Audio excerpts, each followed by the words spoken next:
Alors, je vais utiliser les encres du Dollarama à 1,50 $ et les crayons Crayola, utilisés en encre Distress.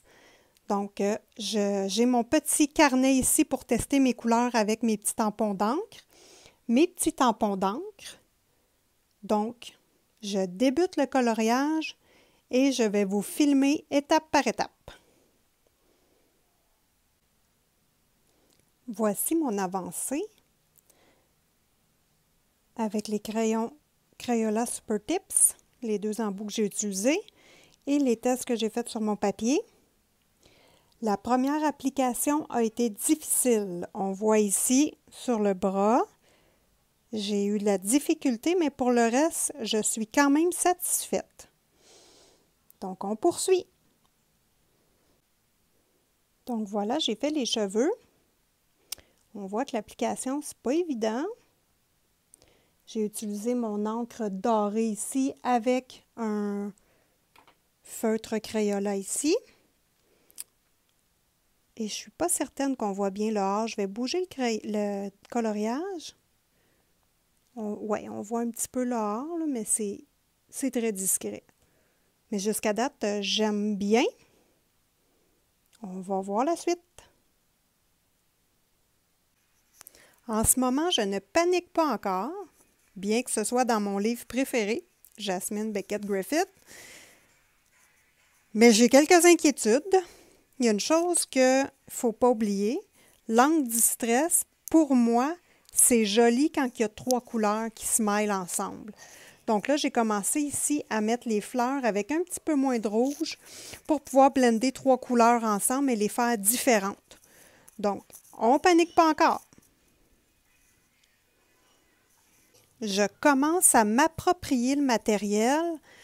Donc, je déborde ici vraiment des papillons pour peut-être faire un effet lumineux. Ici, j'ai fait par exprès pour faire des taches un petit peu partout. Parce que d'emblée, c'est difficile. Comme ici, là, je ne sais pas si c'est l'encre comme ça ici, là, du Dollar Store, qui fait que ça trace beaucoup. Je pense que oui.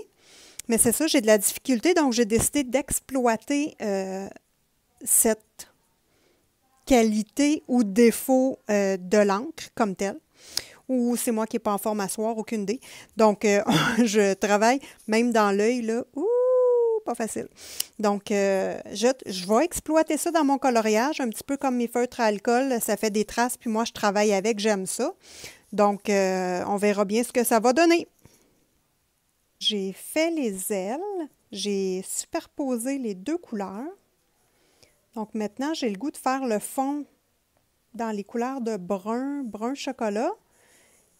La robe et les bas, j'ai aucune idée. Je ne sais pas du tout, fait que je vais y aller avec les couleurs que je sais, donc je vais entamer le fond. Ça commence à prendre forme. On constate un petit peu l'ambiance que je veux donner au coloriage. J'ai mis du brun avec mon crayon Crayola et bravo les petits doigts. Avec ma mousse, ma semelle de mouton. Ça a très, très, très bien été. Et de toute façon, les Crayolas, c'est lavable, c'est pas grave, mais je suis beurrée de partout.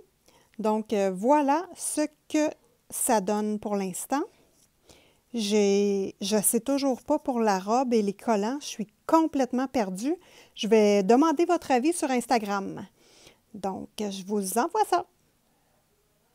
Donc, j'ai mis une deuxième, dans le fond, une 3e couleur dans les fleurs. Donc, j'ai superposé 2 et 3 couleurs. J'aime bien. Le fond, j'ai une couche de donné. Je veux le foncir puis le travailler encore. La robe, je verrais un bourgogne ou un brun pâle, tu sais, genre taupe cappuccino. Mais je ne suis pas fixée encore. Oh, oh, oh, les amis, j'ai fait une méga gaffe ici. On voit l'épaule de la madame. Horrible. Horrible, je me suis trompée, c'est supposé d'être sa peau. Puis j'ai mis sa robe. Là, je me suis dit, bon, Crayon Crayola, lavable. On prend un peu d'eau et j'ai moffé bien raide mon épaule. Bon, on panique pas. On panique pas. On va aller chercher nos Prismacolor premiers. Donc, mon fond est terminé. Il me reste juste à mettre un petit peu de noir en haut puis les coins. Moi, j'aime bien faire les coins foncés pour donner un effet de profondeur au coloriage. Donc, il me reste juste ça à faire et je débute les crayons de bois.